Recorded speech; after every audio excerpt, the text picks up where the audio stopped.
Welcome to AP 7 AM. వర్షం పడుతోందని చెట్టు కింద నిలబడిన వ్యక్తిపై పిడుగు పడడంతో మరణించాడన్న వార్త మనం అప్పుడప్పుడు వింటూనే ఉంటాం. కానీ పిడుగులు చెట్లపైన లేదా ఎత్తైన భవనాలపైనే ఎందుకు పడతాయి? దాని వెనుక కారణం ఏంటి? మీకెప్పుడైనా ఈ డౌట్ వచ్చిందా?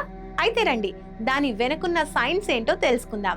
ఎలాంటి జాగ్రత్తలు తీసుకుంటే పిడుగుల బారి నుంచి సురక్షితంగా బయటపడొచ్చో చూద్దాం. పిడుగుపాట్ల విషయంలో ఉన్న అపోహలు, వాస్తవాలు ఏంటో అర్థం చేసుకుందాం. మబ్బులు నీటి అణువులతో నిండి ఉంటాయన్న సంగతి తెలిసిందే కదా.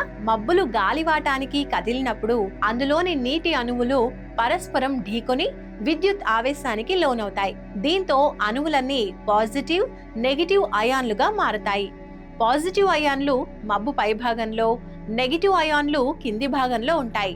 వర్షం కురిసేటప్పుడు ఆకాశంలోని మబ్బులు భూమి మీద ఉండే చెట్లు లేదా ఎత్తైన భవనాల మీదుగా కదిలేటప్పుడు మబ్బుల్లోని నెగిటివ్ అయాన్లు చెట్లు లేదా భవనాల పాజిటివ్ అయాన్లు పరస్పరం ఆకర్షితం అవుతాయి. దీనివల్ల వాటి మధ్య భారీ స్థాయిలో విద్యుత్ ప్రవాహం పుడుతుంది. దీన్నే పిడుగు అంటారు. మబ్బుల్లోని పాజిటివ్, నెగిటివ్ అయాన్లు పరస్పరం ఢీకొన్న విద్యుత్ ప్రవాహాలు ఏర్పడి పిడుగులు పడతాయి. వర్షం కురిసే సమయంలో చెట్ల కింద మనుషులు లేదా జంతువులు ఉంటే మబ్బుల్లోని నెగిటివ్ అయాన్లు చెట్లలోని పాజిటివ్ అయాన్లను ఆకర్షించుకోవటం వల్ల అక్కడ పిడుగు పడుతుంది. అలా పడిన పిడుగు నేరుగా భూమిలోకి చొచ్చుకెళ్లకుండా చెట్ల పరిసరాలకు పాయలుగా విస్తరిస్తుంది.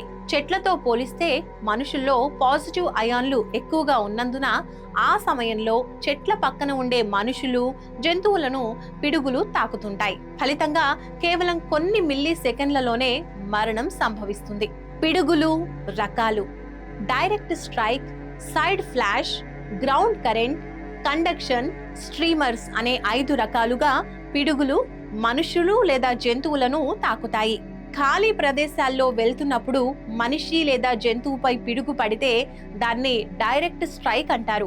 చెట్టును తాకిన పిడుగులోని కొంత భాగం దాని పక్కన నిలబడే వ్యక్తి లేదా జంతువును తాకితే దాన్ని సైడ్ ఫ్లాష్ గా పిలుస్తారు. చెట్టును తాకిన పిడుగు నేరుగా భూమిలోకి వెళ్లే బదులు భూమి పక్కకు విస్తరించి అక్కడ ఉన్న మనిషిని తాకడాన్ని గ్రౌండ్ కరెంట్ అంటారు.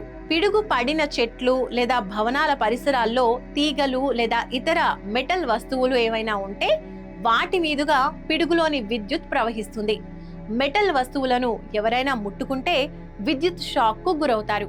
దీన్నే కండక్షన్ అని పిలుస్తారు. పిడుగులోని కొంత భాగం చెట్టును తాకితే మరికొంత భాగం గాల్లోనే వేరుగా విడిపోయి నేరుగా మనిషి లేదా జంతువును తాకడాన్ని స్ట్రీమర్ డిశ్చార్జ్ అంటారు.